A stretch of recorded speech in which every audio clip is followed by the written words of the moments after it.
Well, good morning and welcome to signing day. The first Wednesday in February has traditionally always been football signing day. It's the traditional window for Division I and II football recruits to sign their letters of intent. So today we get to celebrate Gabe Linkous and his commitment to Morehead State University. Okay, Gabe is here. He's got a lot of friends and family, with him today. Most importantly, his parents, Clay and Katie, are on the front row.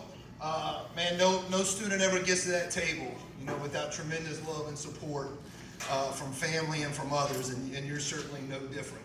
Thank you for all you guys have done. Y'all done a phenomenal job with Gabe, and it's really been an honor and pleasure to coach him. And I know I can speak to everybody on our staff, when we say that. He's been awesome. We're extremely proud of him. So since today is football only, we're going to do this thing a little bit different. So we've got a little extra time. So I got a little more time to talk about Gabe before he signs. So he's an awesome young man, and the thing that stands out most to me about Gabe is that he had a vision to sit at this table long before he showed the ability to sit at this table. And we make no mistake, he's a great player. Okay? 1 million, there's over 1 million high school football players in this country.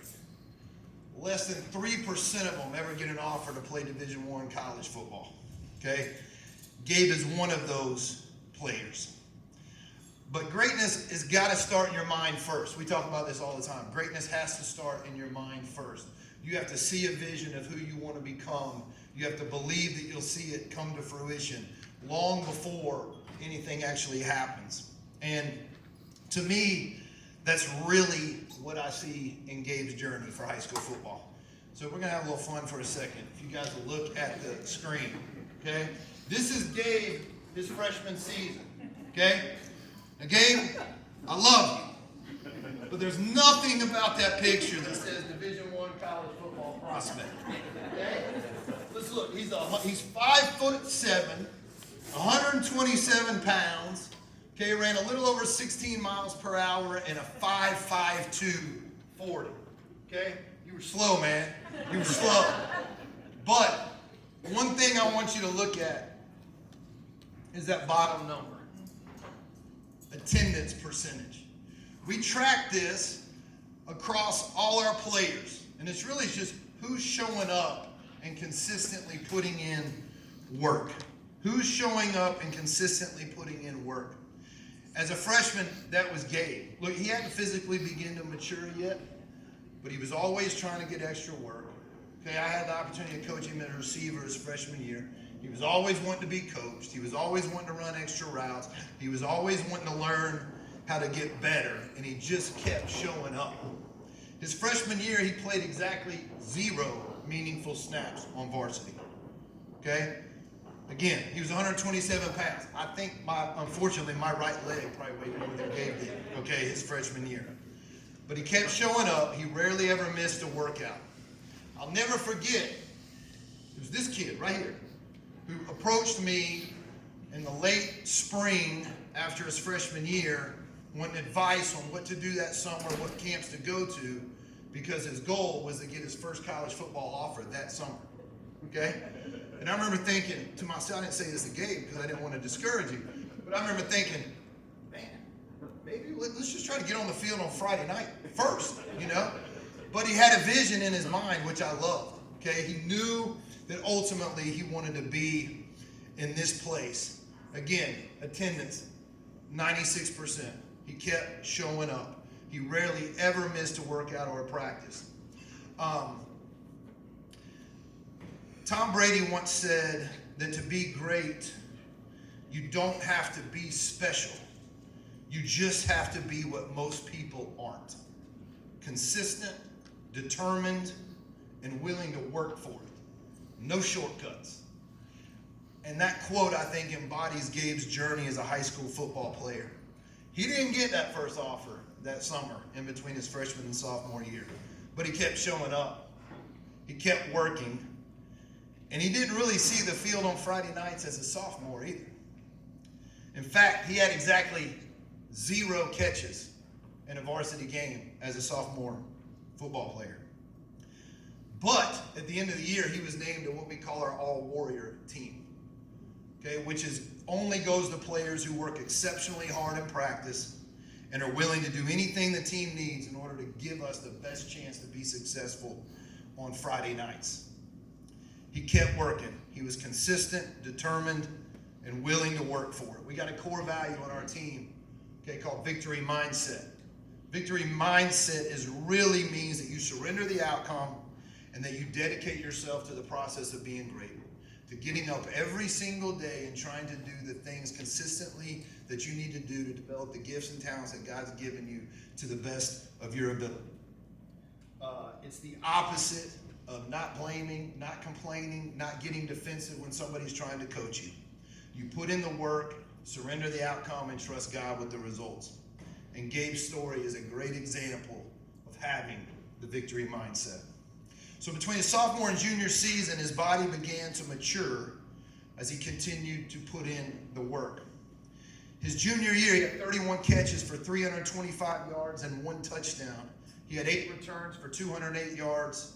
He had 533 all-purpose yards and was named All-Region Honorable Mention. And by the end of the season, he had emerged to at least us on the football staff as the best wide receiver on the football team. And he kept working. He kept showing up consistently throughout that offseason to do the things he needed to do to improve. And he got that first college offer, okay, early summer of last year to Tuscaloosa. Heading into his senior year, he was named one of the top athletes to watch by Prep Extra for the 2025 season. And I hope you did watch, because in 2025, he put on a show. Wait on the bell here. Scott, what kind of bell is that? It's a warrant. Okay. All right. So listen to what he did in 2025. Both two-way starter, both sides of the ball. Most of our special teams too. 69 total tackles on defense, 3 tackles for a loss, 8 passes broken up, 2 interceptions. On offense, he had 1,259 total yards and 11 total touchdowns. He had 48 catches for 814 yards and 7 touchdowns. 17 carries for 111 yards and 3 touchdowns. And he was 1 for 2 passing for 46 yards and 1 touchdown. He had 10 returns for 288 yards, led the region in return yards. Gabe had 27 explosive plays, which we define as plays of 12 yards or more. So 42% of the time he touched the ball his senior year in high school, we hit an explosive play. That's incredible. That's incredible. In 2025, he was second in the region in receiving yards, had the most receiving yards in a single season by any CAK wide receiver since 2017. His honors for the year, he was selected to play the 2025 Rivalry Showcase All-Star Game. He was the Tennessee Sports Writers Association All-State as a defensive player. He was first team All-Region. He was the Knox County Honorable Mention. He was our CAK Ironman Award winner, and his teammates named him team captain for the year. He's the only player in Division II 2A East Region to be ranked in the top 10 of 8 different statistical categories. And he was the only player in our team this season to win our weekly Player of the Week award, both as an offensive player and then also as a defensive player. Only guy on the team. So I want you to see what that turned into. Okay? Over just getting up, showing up consistently, putting in the work, being dedicated. Okay, look, grew a lot since that freshman year, man. Put on 4 inches, goes from 5'7" to 5'11 and a half.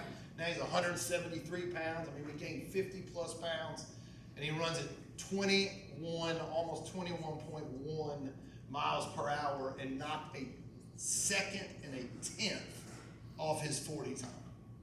Okay, it's incredible, Gabe. It's incredible.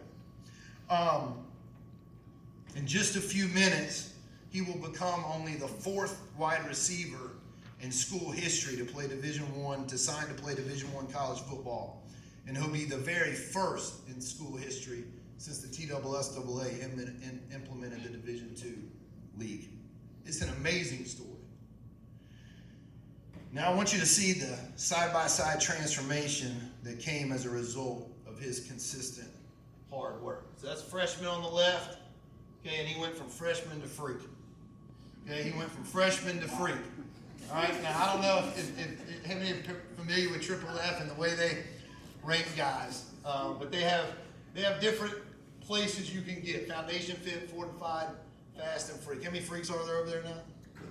6 total in the history of the building, and Gabe recently became one. I just think it's an amazing example of just having a vision of what you want and consistently going after it. So, man, I couldn't be more proud of you. You know that love is the standard. Thank you for pursuing that standard. I've seen you lead courageously. I've seen you put others first. We just talked about the victory mindset. I've seen you pursue excellence, the best version of you. I've seen you had empathy, for your teammates and for others. Your play on the field stands out. There's no doubt about it. But I'm honestly more proud of who you've become as you became that player than I am of anything else. You leave a legacy for those that come behind you, and a story that we can tell of what's possible if you will just commit it. College football is hard. Okay, it's hard, but you've got what it takes. One of my favorite verses that I would challenge you with is in 1 Corinthians 16:13. Be watchful, stand firm in the faith, act like a man, be strong, but let all that you do be done in love. That's the secret to all of it. So go be great, man. Keep being what people aren't. Okay, that's what sets you apart. And I believe in you, and I really believe that the best is yet to come. And we celebrate you today, so let's give it up for Gabe Linkous. All right, you ready to sign? So, Mom, Dad, everybody got their cameras ready? All right, sign away, man.